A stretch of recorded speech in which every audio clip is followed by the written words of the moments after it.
Here's someone on the ground who has the ear of Parliament, who's not the governor, who's not the Chief Justice, who's not their, direct authority, and they think they can bypass the local authorities to get the ear of people in London. And the result is that you get an extraordinary snapshot of imperial life in these inquiries. Welcome to Afternoon Light, the podcast of the Robert Menzies Institute, hosted by Georgina Downer. In the years following the Napoleonic Wars, which ended in 1815, the British Empire faced a tense period when the forces of reform, reaction and revolution jostled for ascendancy. Questions were asked about how best to manage the far-flung colonies of the empire in the wake of the American and even more dramatically the French revolutions. Between 1819 and 1833, a series of colonial commissions and inquiries sought to bring order to an empire that was sprawling, diverse and often deeply divided. One of the most consequential was the Bigge Inquiry into New South Wales. Its author, John Thomas Bigge, was no ordinary bureaucrat. A barrister of Lincoln's Inn, former Chief Justice of Trinidad and a man trusted by the Colonial Office for his conservatism and rigour, Bigge arrived in New South Wales in 1819 with sweeping powers to examine every facet of the colony's administration. He investigated Governor Lachlan Macquarie's policies, scrutinised the role of emancipists, and reported on the future of transportation. His findings were stark. Bigge condemned what he saw as Macquarie's leniency, favoured the strengthening of landed elites and pastoral expansion, and helped shape a penal system that entrenched class divisions in the young colony. The Bigge reports left a lasting imprint not only on New South Wales, but on the development of Australia's political institutions, its evolving democracy, and its place within the wider trajectory of the British Empire. They illustrate the dilemmas of governing an empire at once reforming and resistant to change, dilemmas that remain instructive today. To discuss these colonial commissions and the broader story of British imperial reform, I'm joined by one of Australia's most distinguished historians, Professor Kirsten McKenzie. Welcome to Afternoon Light, Kirsten. Thanks so much, Georgina. Well, it's great to have you on, and what a fascinating and I would say very little known period of our history. And it is such an important part of our colonial history, but also the fact that it was part of a much bigger picture than just Australia or our colonies prior to the establishment of Australia. Can you paint a picture of what was going on in the empire but around the world at this time, Kirsten? Yes, I mean, it's a very tense period. As we begin the book that we've just written about Bigge and the other investigations into the colonies, in 1815, you've got Britain has emerged from a half century of war with France and its allies, and it's come out as a much more diverse and extensive entity than it had gone in. It's lost the 13 North American colonies, but it's held on to the immensely lucrative sugar colonies in the Caribbean. It's taken territory from the French and from their allies, the Dutch and the Spanish. So it has conquests in Africa, the Atlantic world, the Indian subcontinent. It's expanded, as we know, into Australasia. So by the 1820s, the decade after the end of the Napoleonic Wars, around 26% of the world's population lived on soil defined as British sovereignty.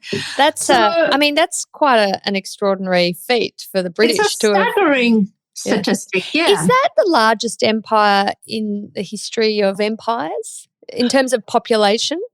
I'm not sure in terms of population. I mean, probably in terms of geographic extent, we've got to remember, that the empires stretch right back to the Roman period in the Western world. And of course, we've also got to remember that empire is not just a Western concept. No. You've also got empires in India and China. In many ways, Western empires are almost a kind of an aberration in world history, even though it's so consequential now. But it's not just the extent and the population involved for the British, it's also the diversity, because you've got a number of territories that have been conquered from foreign powers. And during the Napoleonic Wars, there simply hasn't been the resources or the time to deal with what's going on. Britain's fighting a death struggle with its rivals. You've got colonies now with foreign legal systems. You've got a whole bunch of new subjects who are people of colour and enslaved or otherwise unfree. And this is a time when slavery is coming under increasing criticism at home. And you've got governors on the periphery who've been given sort of wide-ranging powers, who are setting themselves up as autocrats in almost military dictatorships, if you want to put it bluntly. So you've got this question of how you're going to run this empire, and then you've got a whole nother set of problems, and that is Britain at home. So we mustn't forget the interconnection between domestic British politics and the empire, because we now know that Britain doesn't have a revolution the way the French have had a revolution, the Americans have had a revolution. There's been a revolution in Haiti, don't forget, where enslaved people have taken over and formed a black republic. Now, we know with the benefit of hindsight that there's not a revolution in Great Britain, but they don't know that. And if we look at things from their point of view, you've got the Prime Minister, Spencer Perceval, assassinated on the lobby of the House of Commons in 1812. You've got riots against industrial machinery by the so-called Luddites in the same year. You've got mass demobilization and mass unemployment after the Napoleonic Wars. You've got a perceived crime wave. There's a huge uptick in penal transportation at the end of the Napoleonic Wars, a lot more convicts coming out to New South Wales, because previously all these people had been absorbed into the army, this vast war machine. So marginal groups of people are picked up off the streets of London and other port cities and sucked into the military machine. Now there's no more military machine and there's demobilization. And then in 1819, just while Bigge is on his way to the colonies, we've got, for example, 60,000 people gathered in St. Peter's Fields in Manchester to hear speakers talk about parliamentary reform. Amongst them is a man whose name is Henry Orator Hunt. That's his nickname because he's such a great speaker. It's a hot summer's day. You've got people taking advantage of this, bringing picnics, bringing their wives, bringing their children. They send in mounted yeomanry to arrest Hunt, and it's a fatal mistake. The crowd cheers in support of Hunt. The horses panic, the yeomanry charge, and 11 people are killed. People are cut down, trampled to death, cut down by sabres. 600 more are maimed. It becomes known as Peterloo, a kind of blackly ironic reference to the victory against Napoleon. And so it's while this commission that Bigge is sent on is on train that this is happening in Britain. And even, while he's in the colony, you've got the so-called Cato Street conspiracy unmarked, foiling a plot to blow up the Prime Minister and the cabinet. So you've got a very diverse, sprawling empire. You've got concern about revolution at home and abroad. That's where we're at. I mean, it really is a very, very troubling time in British history and domestic history, particularly. They're really grappling with some potentially existential challenges, having seen what has taken place elsewhere. So you can understand the angst and, what are we going to do about all these colonies that are so far away? How do we pay for them?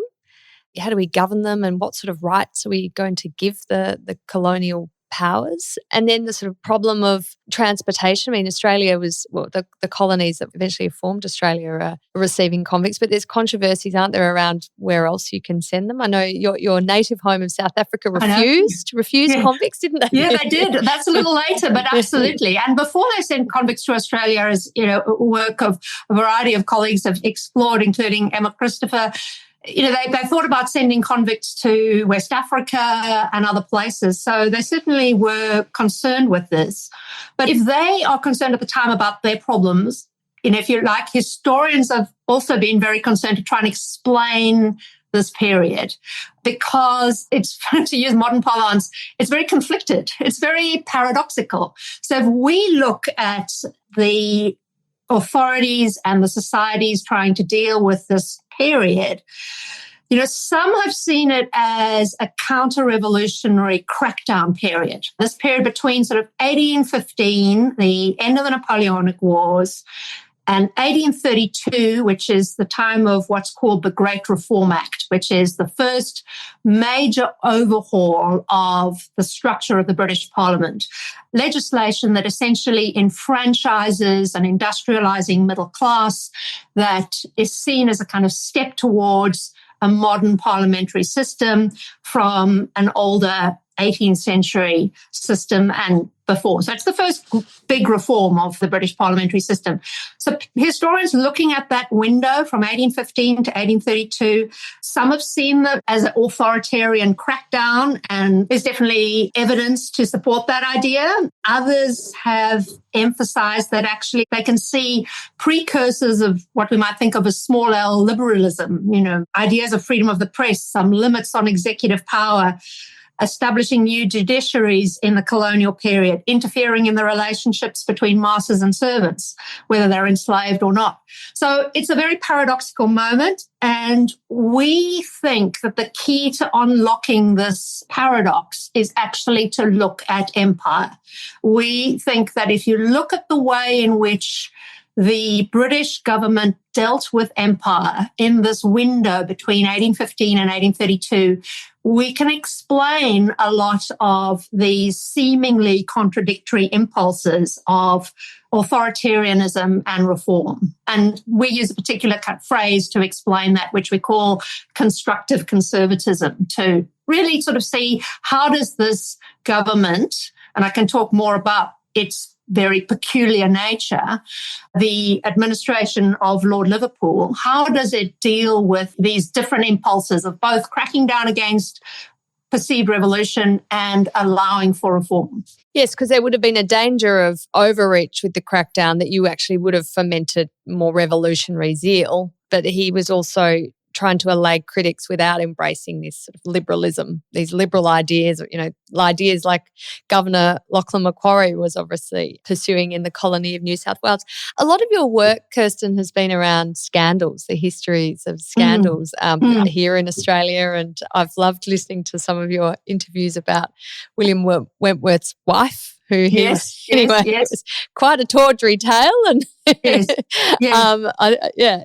very entertaining, and it's I guess a wonderful way of drawing in people to historical events, and the scandal is a small part of it, but of course the history around it is, well, from my perspective, is the bigger picture and the more important picture. But how did you come to write a book, which you've done with your co-authors, inquiring into empire, colonial commissions and the British Imperial Reform 1819 to 1833.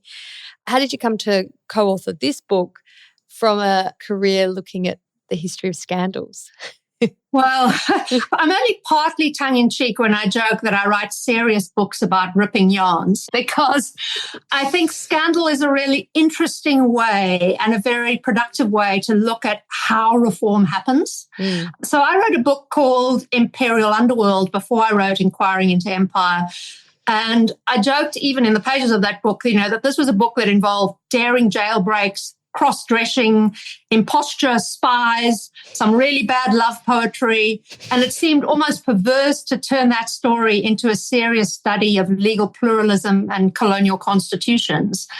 But my point, and that's really underscored in Inquiring into Empire, which takes it even further, the things that look like trivial scandals can have much wider consequences because they get picked up and have real political traction when they can be linked to a wider concern. I mean, in some ways, for your listeners, I don't really have to explain this, because if we think about some of the scandals that play out in our own world, they are used politically for and against particular moments. I mean, the commissions of inquiry, of which Bigge is one, and we can talk more about how Bigge is accused by people at the time and by historians of being a scandal monger, which is, I think, to sort of somewhat lose the point. He is meant to be there to talk to people and to hear their grievances and to try and manage those grievances. I mean, he's there with a very particular political agenda, and he certainly does fulfill that agenda. He's not a neutral investigator. I mean, no politician wants to launch an inquiry if they don't know the answer to what it's going to find, right? But the commissions deal with a vast array of accusations against colonial officials, from the profound to the ridiculous, from covering up the slave trade in Mauritius to corrupt horse stealing in the Cape. My favorite example of this is actually one from 1830, and it's known as quote, the affair of the trousers. And it's allegation against the governor of Ceylon, who's accused of damaging the authority of Britain when one of his staff lost his pants in a game that we might describe as strip whist. You know, they didn't play strip poker in those days. They played strip whist. and this chap is carried home in a palanquin in his underwear. And the man making the accusation says he's lowered the status of the white authorities in the eyes of the population. And the governor is absolutely outraged. And in response, he says, how can you expect me to remember what he calls it, every little act of jocularity that's happened, you know, in a private party over the course of my governorship? But the point is that the accusation has weight, even though it seems entirely trivial, because it's harnessed to ideas about concern that a white authoritarian figure should not show themselves to be ridiculous in the eyes of the Ceylonese. But at a more serious level, you know, the fact that the commissions dig so deeply into local affairs, it's fascinating for us as historians because people at the time bring complaints before them. They try and get the ear of the authorities in London by a circuitous route. So here's someone on the ground who has the ear of Parliament, who's not the governor, who's not the Chief Justice, who's not their, you know, direct authority, and they think they can bypass the local authorities to get the ear of people in London. And the result is that you get an extraordinary snapshot of imperial life in these inquiries. In many cases, the people who bring their problems to the commissioners are disappointed, but they're trying to get a voice, they're trying to get these stories heard. I mean, some of these stories are heartbreaking. Mothers trying to get their children back, you know, people whose families have been separated, people who say they are illegally enslaved. So people are trying to come to the commissioners and get their stories heard. And so, yes, Bigge is seeking out gossip. Edward Eager, who is a former convict in New South Wales, talks about Bigge as, quote, the angel of discord coming into New South Wales, in that he foments sort of factionalism. And historians have, you know, criticised Bigge for encouraging gossip, but that's what he was there to do. Bigge records 11,000 pages of evidence. Amazing. Now, he's been accused of favouring one particular faction, and that's undoubtedly true. Bigge is sent out with a very particular agenda in mind, one that influences his investigation. And, you know, we can talk about that, and we can talk about his relationship with Macquarie. But these commissions are extremely hard to control. And in many ways, they don't achieve what they are sent out to achieve. And however much the commissioners try to curate their evidence, people come to them. And so we have this extraordinary archive that results. Yes, it's amazing the collection of stories you end up getting, whether there's any, I guess, resolution for the people who are making their complaints.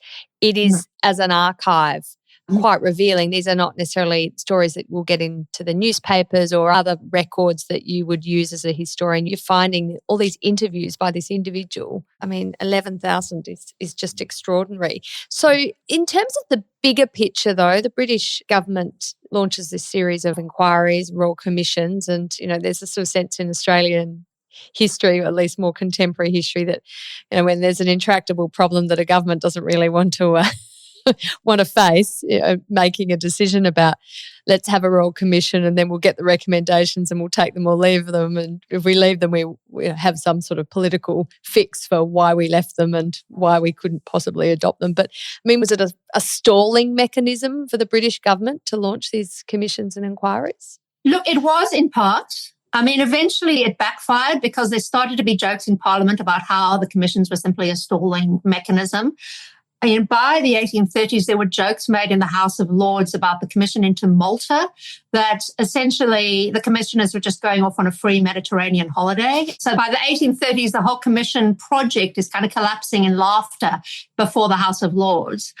But it is both. It is political management, but it is also genuine attempts at reform. I mean, one thing I might just explain to your listeners who would potentially know about the John Thomas Bigge investigation, but it is the tip of the iceberg. It is the first one that goes out, but their extraordinary scale is quite evident. You know, 1819, Bigge comes out to the Australian colonies. 1821, commissioners are sent to the Caribbean to investigate Africans liberated from the slave trade. July 1822, two more vast commissions are announced. One is the so-called Commission of Eastern Inquiry into the Cape Colony, Mauritius and Ceylon, and a Commission of Legal Inquiry to investigate at least part of the Caribbean, later extends to the entire British Caribbean. And all of these are the focus of our book. And they produce this enormous archive. I mean, I think of it as a sort of stock taking of empire. They produce 24 printed reports, more than 200 dedicated volumes of testimony and correspondence, as many again, another 200 related materials, letters, complaints. Only a small proportion of the archive has been published.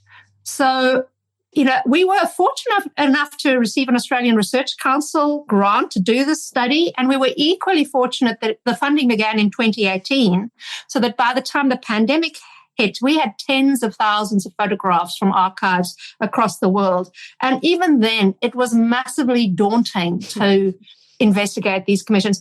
And it was grueling enough at the time. I mean, one of the commissioners died in the midst of the commission. John Thomas Bigge's health, I mean, he had what we'd now call burnout. He did the New South Wales investigation. Then he went and did the one in the Cape, Mauritius and Ceylon. Well, he never made it to Mauritius and Ceylon. He had to resign from the commission. I mean, we think only one official in London actually read all these records, and that was James Stephen Jr.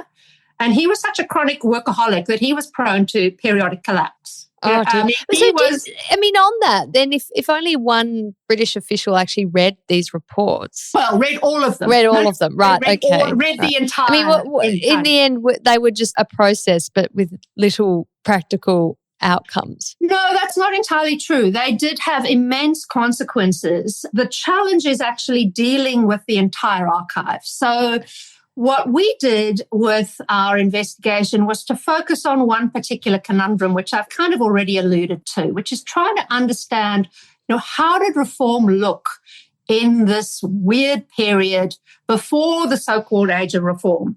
And previously, where historians have looked at these commissions, because that's such a vast archive and because they are also potentially interested in different things, they've looked at it kind of to tell a national story. So they might have looked at Australia, what is the history of Australia? What is the history of South Africa? What is the history of Sri Lanka? Those are the key places where people have looked at a small proportion of this archive.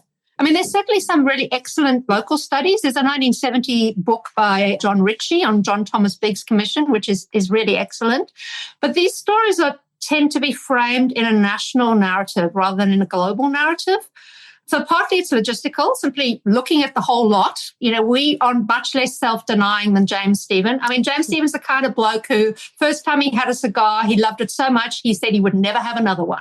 And we are not that self-denying. And so we were really focused on this one particular interest.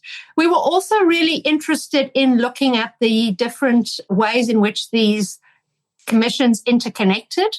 Because if we now kind of look at the world and say, well, what is the history of Australia? That makes no sense to someone in the colonial office who's dealing with Australia, with South Africa, with Sri Lanka, with Caribbean. On a day-by-day basis, they're seeing things as a whole. And even at that time, I mean, you've already mentioned that Bigge was in Trinidad, then he's in Australia, then he's in the Cape, and the same with colonial governors. If you think about this, almost like a sort of multinational corporation with people moving into local branches of the same organization. And the other thing to remember is that even the most local people on the spot, not necessarily officials who are in the British Empire apparatus, they know that if they want to get their particular issue put on a public stage and picked up by Parliament and picked up by the authorities in London, they have to link their local problem to a much bigger issue. Right. So that was kind of what we were trying to do with this story. And, in terms of how we understand the Royal Commissions and, are they reform or are they simply trying to, kick this into the long grass? That's, I think, our clue to this was to really understand the nature of the British parliamentary situation and the very peculiar, if you like, British political landscape under Lord Liverpool. You write about this term constructive conservatism and how it differs from liberal reformism. I mean, these commissions, they were trying to make empire cheaper, weren't they, and reduce colonial establishments. Cost was a huge thing, yeah. And remove arbitrary impediments to the economic growth of the colonies. Lord Liverpool, did he give Bigge a direct brief, or at least his deputies his minister give him a direct brief? Was Bigge instilled with a sort of sense of I'm going to, identify the various problems within this colonial administration of Lachlan Macquarie and then make reform suggestions that are basically around cutting costs and driving economic growth and, of course, curbing some of those liberalising tendencies of Lachlan Macquarie? Absolutely. I mean, Bathurst is the Secretary of State for War and the Colonies, Henry Bathurst, Lord Bathurst, and there are Bathursts all around the empire named after him. And he is, in some ways, an exemplar of what we call constructive conservatism in the book. We draw the phrase from a very famous book by Christopher Bailey called Imperial Meridian, where he takes this idea of the meridian line, but he uses it metaphorically to sort of look at the transition from the first British Empire, focused on the Atlantic world, to the second British Empire that's focused more on the Indian Ocean and Pacific world. And we certainly argue that Australia is absolutely fundamental in understanding this shift. Liverpool's got a problem. He is Prime Minister for almost 15 years. I mean, he's the third longest serving Prime Minister in British history. Margaret Thatcher's number 7, Winston Churchill's number 12, Liverpool is number 3. And he keeps this coalition together I'll speak a little bit more about why I'm calling it a coalition, but he keeps his government together across these extraordinarily tense times. And it's all the more remarkable given the extreme factionalism of Parliament, in this period. I mean, in some ways, this is a very foreign world to our own system of government. They don't have formal political parties the way we might have now. For convenience sake, historians will talk about Whigs and Tories, in which they sort of suggest that Whigs are more focused on urban, potentially reform-minded industrialisation, modernity. Tories are more conservative, old-fashioned, associated with a landed interest. But in many ways, that's kind of reading back from a later 19th century moment from sort of around the 1830s, 1840s, where you have Whigs and Tories. People at the time don't use the word Tory except as an insult.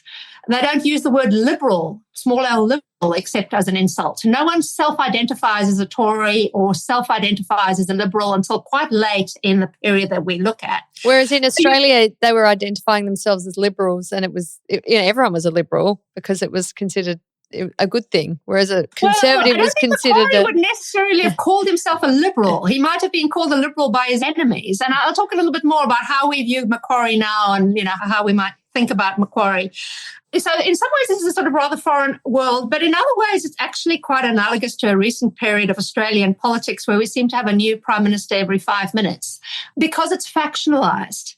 It's massively factionalised, but Liverpool manages to hold this together. And one of the reasons he manages to hold it together is by judicious use of these commissions of inquiry. And I'm just going to be a little bit technical here about constitutional matters, but commissions of inquiry sit under the ministry. They're not responsible to Parliament. So a select committee, an investigative select committee, is a parliamentary body and it's staffed by MPs, whereas the commissions that we're looking at, the ones that Bigge is sent out under, they are actually responsible to Bathurst and the ministry. And so they are sent out with very specific instructions and they report to the ministry and then the Colonial Office presents the findings to Parliament.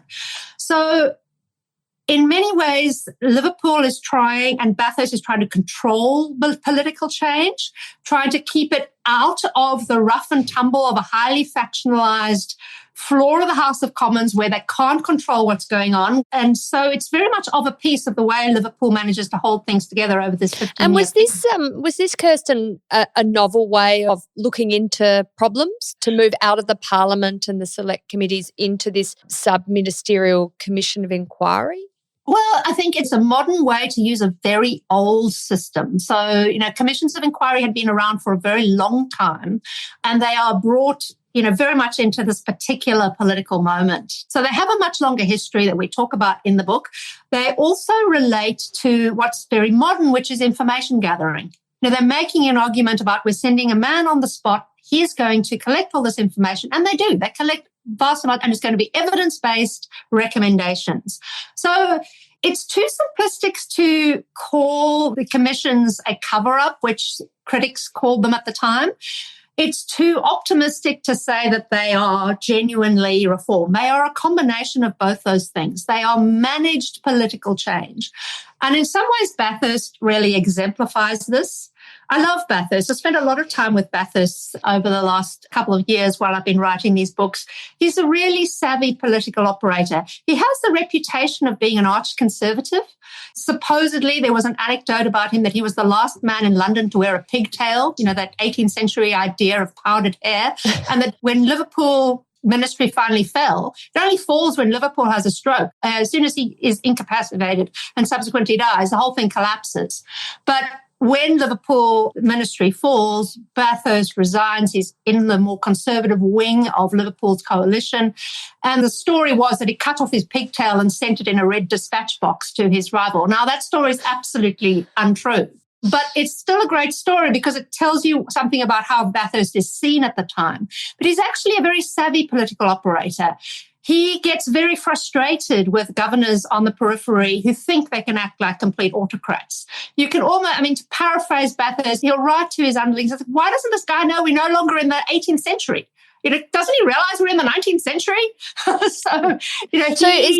So Bathurst wants the governors to be more accountable to the populations they govern over. Is that his? Bathurst wants them to be more accountable to London. To him, right? Yes, to London. Absolutely. Yeah. So does he see Macquarie as a little bit too independent of the? Yeah. So let's talk about Macquarie. And having come to Australian history as an outsider, as you can hear, I'm fascinated by the role that Bigge and his commission plays in Australian popular memory. In 2009, there was a public lecture that the then Chief Justice of New South Wales gave on the Macquarie Bicentennial, and the subtitle was A Reappraisal of the Bigge Reports. So the idea that the Bigge Reports were so famous that you could actually give a public lecture that wasn't even discussing them, but was actually reappraising them, was really interesting to me as someone who grew up in South Africa where there was a Bigge Report, but no one knows about it apart from historians.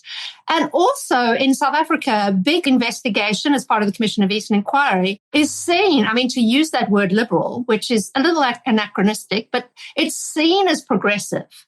The investigation that Bigge does in South Africa is seen as a harbinger of modernity and reform. Whereas here in Australia, Bigge is kind of set up as the villain to Macquarie's hero. Bigge is the Empire Strikes Back. Bigge is authoritarianism, bringing in the riot act from empire. Now, Macquarie's a complicated figure. It's a topic of a whole different podcast in its own right. I think we risk anachronism if we view Macquarie as a kind of supporter of democracy and the fair go, on our own terms. Yes, he gets into trouble with London for promoting former convicts to positions of respectability and giving them land. But as my colleague and friend Grace Koskin, points out in her book, The Colony, he also gets into trouble for flogging free settlers who play fast and loose with the wall that he's erected around his shrubbery in the Domain, right?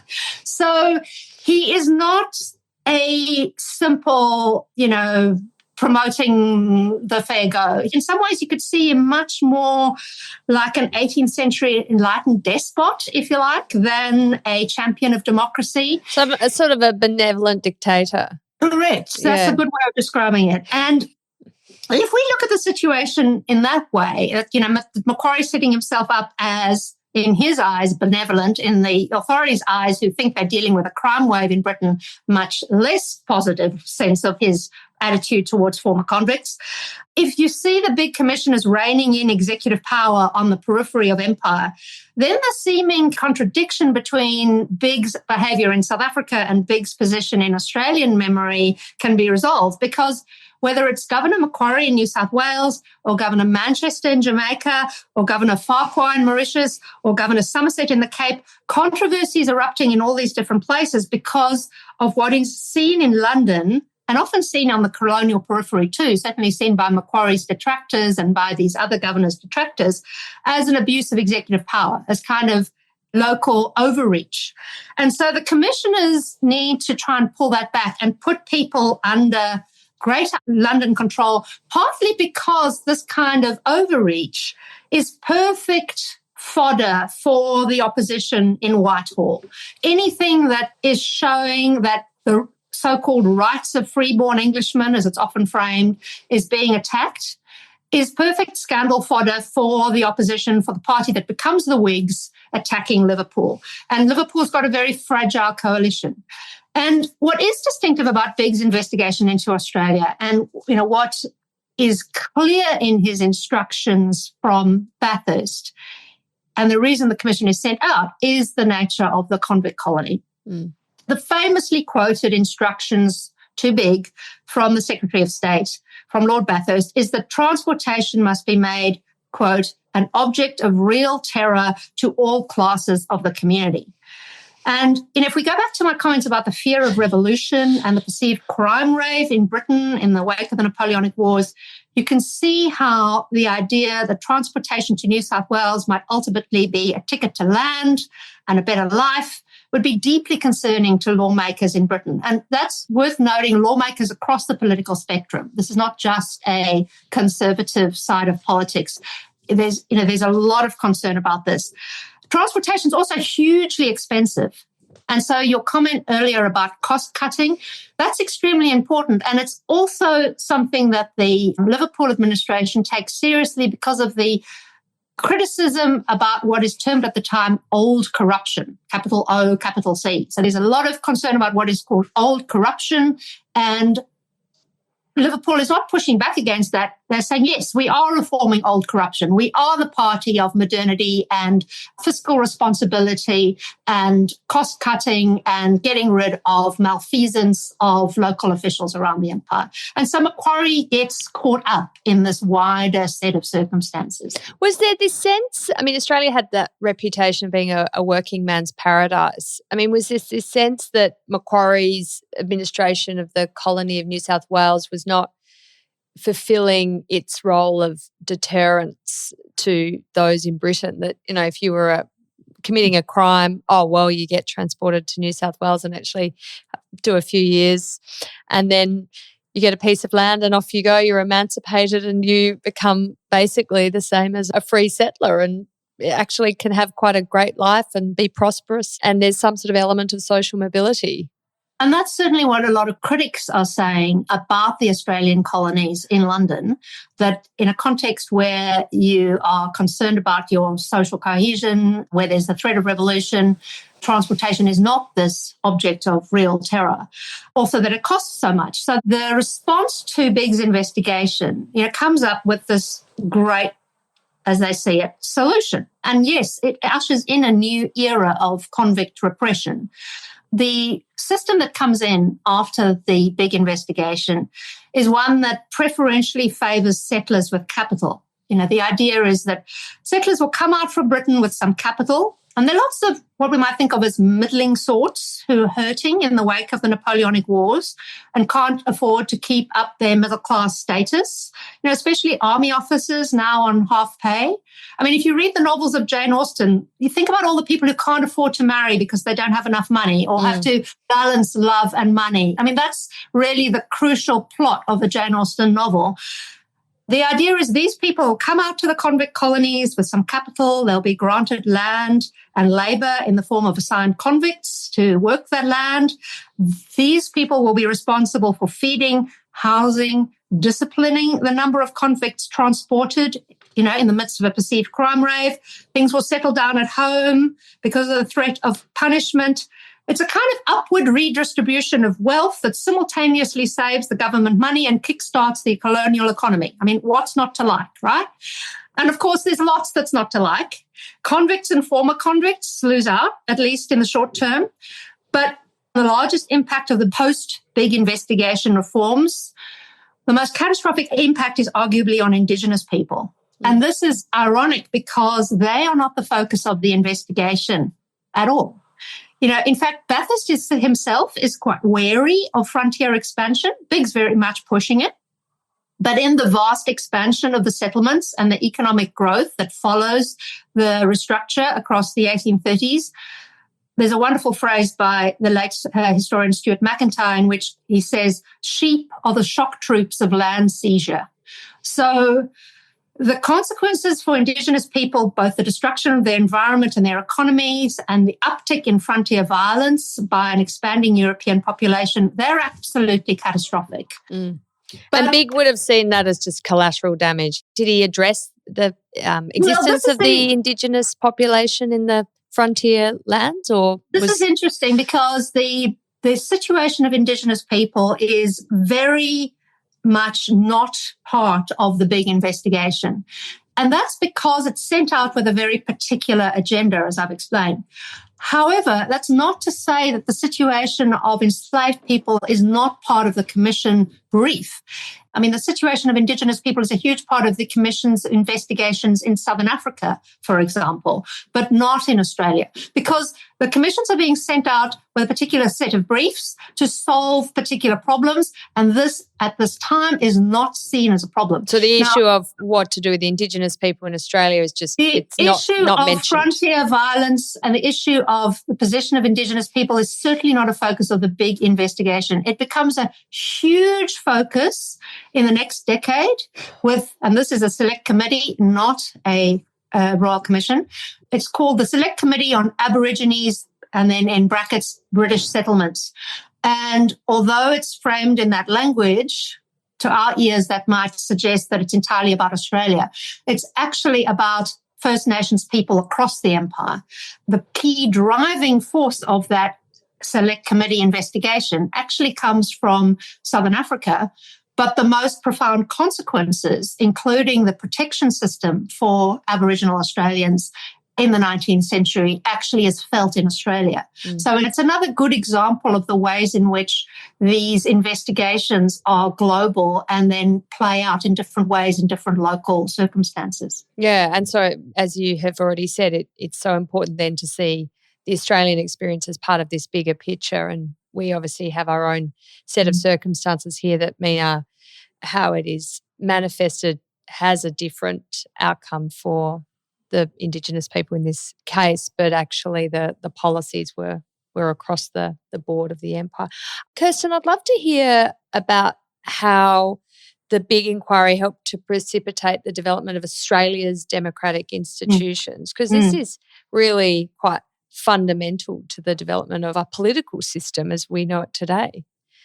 Yeah, it's a really interesting moment, and it's also interesting because we tend to project this onto Bigge and his inquiry. One of the things we found interesting researching the book is looking at what happens to Bigge's recommendations afterwards and how they get managed.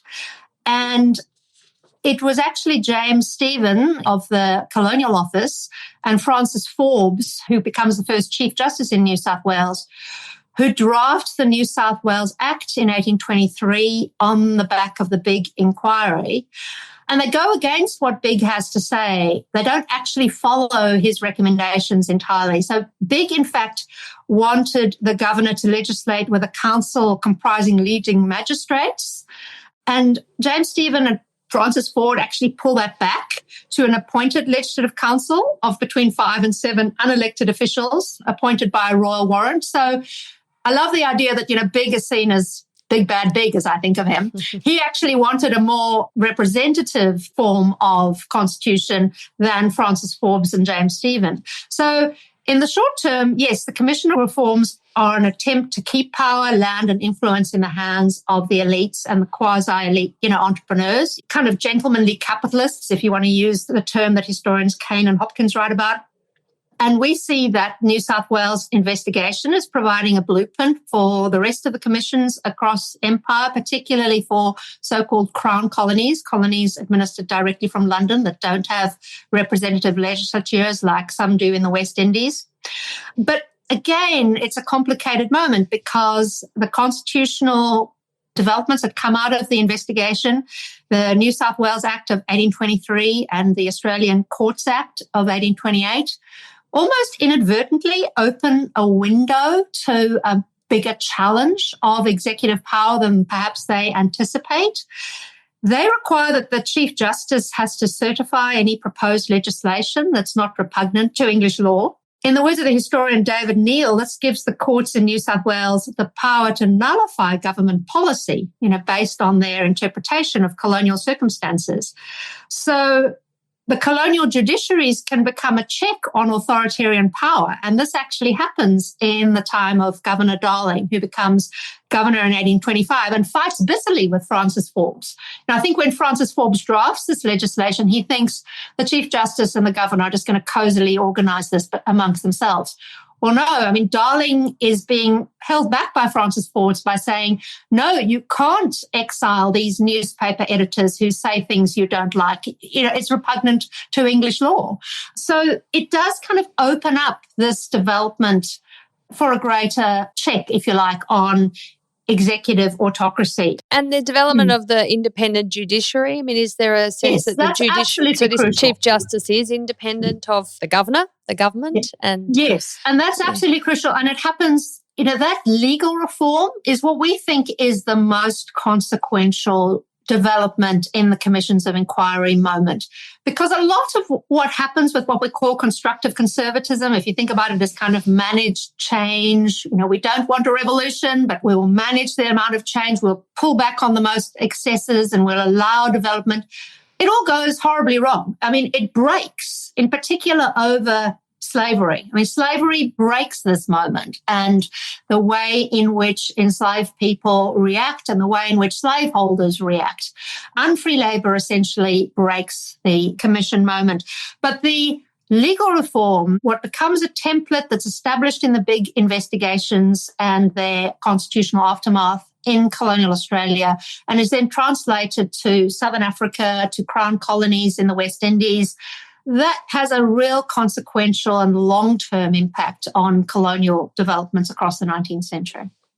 And then in terms of the British Empire considering giving its non-white subjects the same rights as Australians, is that discussed, or was there the convict stain that placed us in a similar category to the non-white subjects? How was the Australian British subject considered by the British Empire and the British government? In the Australian context, the focus on the investigation of Bigge, as I said, is much more about convict transportation and its implications. And so there is a great silence on First Nations people in Australia. But the question that you've just asked about what constitutes British subjecthood and who has the right to be a British subject, that really comes out in some of the other scandals in the commissions. It comes out in relation to British-born settlers in South Africa who are subject to Dutch law because it's a colony of conquest. It comes out in Jamaica where two free men of colour are exiled from Jamaica in 1824 and claim that they have the rights of British subjects. So you can't exile us simply because we are not white. Now, the argument behind their exile is that they were born in Saint-Domingue, now Haiti, and that they're not British subjects. And so there's a huge investigation that the commissions are sent out to do to try and make this scandal go away. And spoiler alert, they don't manage to make it go away. It rumbles on for years. So it's another instance of how those small localized affairs, two local businessmen in Jamaica, Louis Lacine and John Escoffrey, they are exiled from Jamaica. This seems like such a local issue, but it's picked up by activists in London who say, this is despotism from a slave-owning autocracy in Jamaica. Look how they are treating British subjects. The fact that they are not white is irrelevant. And so that the debate becomes about their status of British subjects versus the question of race. But in terms of Indigenous Australians, there wasn't that discussion by activists on their status as British subjects? Not at this stage. I think it becomes much more of an issue in that next phase. It's in the 1830s. Kirsten McKenzie, a fascinating discussion on the Bigge inquiry in its broader context, a really important part of understanding our current circumstances, how we got here and how our democracy developed, and how Australia was really part of a much bigger set of circumstances in the context of the British Empire. So thank you very much for your time. Thank you so much for talking with me. It's been great.